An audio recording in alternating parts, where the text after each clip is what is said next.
భారత్ మాతాకి ఈరోజు దేశవ్యాప్తంగా యువత ఛత్రపతి శివాజీ మహారాజ్ యొక్క ఆదర్శాన్ని ధర్మాన్ని ప్రపంచ దేశాలకు వ్యాపించే విధంగా పొద్దున లేచినప్పటి నుండి ప్రతి గ్రామంలో కూడా ఛత్రపతి శివాజీ మహారాజ్కు పూలమాలలు వేసి జయంతిని ఘనంగా జరుపుకోవడమే కాదు, చాలా గ్రామాలలో ఛత్రపతి శివాజీని స్మరించుకుంటూ పాలాభిషేకం చేస్తూ ఈరోజు తన యొక్క వైభవాన్ని ప్రతి ఒక్కరు తెలియజేసే ప్రయత్నం చేస్తున్నారు. ఈరోజు 27 సంవత్సరాల సుదీర్ఘ యుద్ధ పోరాటం తర్వాత హిందుత్వమే అజెండాగా భారతదేశ యొక్క ప్రఖ్యాతిని సనాతన ధర్మాన్ని కాపాడే ఒక చక్రవర్తిగా ఎదిగినటువంటి శివాజీ మహారాజు ఈరోజు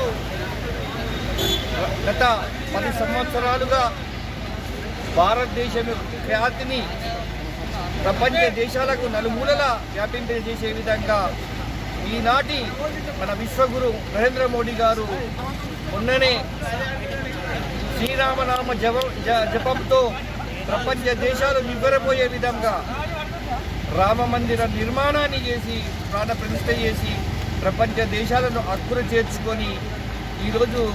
భారతదేశం యొక్క రామరాజ్య స్థాపన కోసం అహర్నిశం కృషి చేస్తున్నటువంటి నరేంద్ర మోడీ గారి నాయకత్వంలో మరొక మారు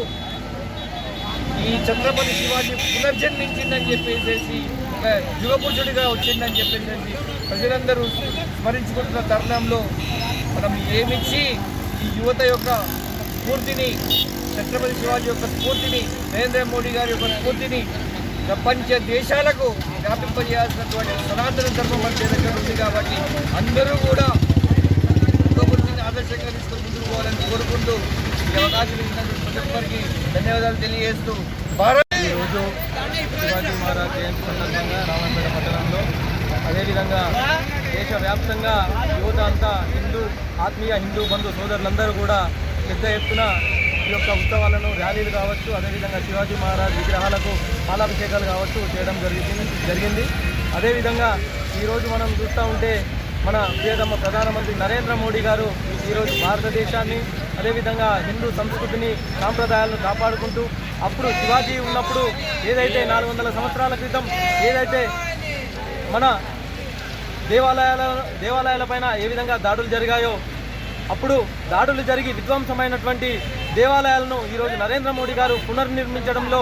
భాగస్వాములైనారు. మనం ప్రపంచమంతా కూడా జై శ్రీరామ్ అంటూ ఈరోజు మనం చూస్తూ ఉన్నాం, సోషల్ మీడియాలో కావచ్చు, మీడియాలో కావచ్చు. అదేవిధంగా భవిష్యత్తు అంతా కూడా యువకులు అదేవిధంగా పెద్దలు ఇంటింటికి ఒక శివాజీ మహారాజ్లా ముందుకొచ్చేసి హిందూ ధర్మాన్ని కాపాడడంలో అందరూ కూడా బాధ్యత వహిస్తారని చెప్పేసి ఈ సందర్భంగా తెలియజేస్తున్నాను. భారత్ మాతాకి.